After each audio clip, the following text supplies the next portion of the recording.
Friends, welcome to Buds to Bloom. எல்லோரும் எப்படி இருக்கீங்க? இன்றைக்கி நம்ம சேனலில் பார்க்க போகிறது ஒரு சூப்பரான மில்க் ஸ்வீட்டு தான்.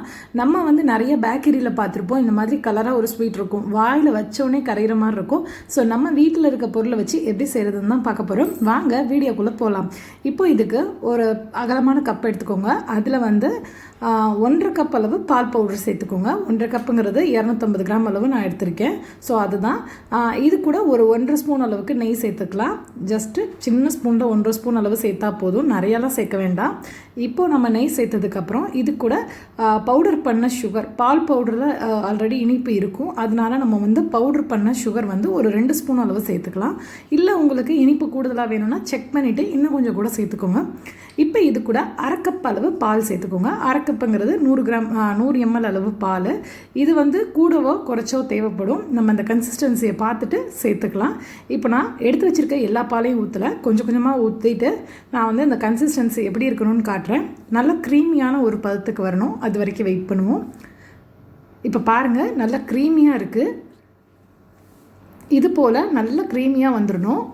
அதோட நீங்கள் ஸ்டாப் பண்ணிடலாம். ரொம்ப தண்ணியாக இருக்கக்கூடாது, இந்த மாதிரி க்ரீமியாக இருக்கணும். இப்போ இன்னொரு கடாயில் ஒரு 1 ஸ்பூன் அளவு நெய் சேர்த்துக்கோங்க. அதிகமாக தேவையில்லை. டோட்டலாகவே 2 ஸ்பூன் அளவு நெய் தான் உங்களுக்கு தேவைப்படும், அதுக்கு மேலே தேவைப்படாது. இப்போ நம்ம ரெடி பண்ணி வச்சுருக்க அந்த க்ரீமியாக இருக்க மில்க் பவுடர் கலவையை இதில் சேர்த்துக்கலாம். இப்போ இது எல்லாத்தையும் இதில் சேர்த்துக்கோங்க. இந்த ப்ராசஸ்லாம் பண்ணுறப்ப அடுப்பு ரொம்ப மீடியமில் இருக்கணும், இல்லைனா அடுப்பை ஆஃப் பண்ணிவிட்டு நம்ம அந்த மாதிரி சேர்த்துட்டு ஃபஸ்ட்டு மிக்ஸ் பண்ணி விட்டதுக்கப்புறம் அடுப்பை ரொம்ப லோ மீடியம் ஃப்ளேமில் வச்சுக்கோங்க. ஏன்னா பால் பவுடர் நீங்கள் அடுப்பில் போட்டு கிண்ட ஆரம்பிச்சிங்கன்னா இந்த பதம் மாறி ஸ்க்ரம்பிள்டு ஆகிடும், அதாவது நமக்கு பால்கோவா பதத்துக்கு வந்துடும். ஸோ அதை அவாய்ட் பண்ணணுன்னா நீங்கள் ஃபுல்லாக சிம்மில் வச்சுட்டு நம்ம அந்த நெய்யில் இந்த மாதிரி நல்லா ஸ்மூத்தாக வரணும். நீங்கள் ஒரு நான்ஸ்டிக் பேன் எடுத்துக்கிட்டிங்கன்னா உங்களுக்கு இந்த பதம் வரதுக்கு ஈஸியாக இருக்கும். நார்மல் பேன்லேயே நீங்கள் செய்யலாம், பட் கொஞ்சம் லேட் ஆகும், லைட்டாக அடி பிடிக்கிற மாதிரி இருக்கும், ஹீட் சீக்கிரம் வர ஆரம்பிச்சிடும். இப்போ பார்த்தீங்கன்னா இது எவ்வளோ க்ரீமியாக இருக்குது. நம்ம போட்டது அப்படியே கொஞ்சம் அந்த கலவை கெட்டியாகணும். இப்போ பாருங்கள், ஆல்மோஸ்ட் நல்லா கெட்டியாகிடுச்சு. ஆனால் பாத்திரத்தில் ஒட்டாமல் வரணும். இப்போ இந்த சைடில் இருக்கிறது எல்லாத்தையும் நான் எடுத்து விட்டுறேன்.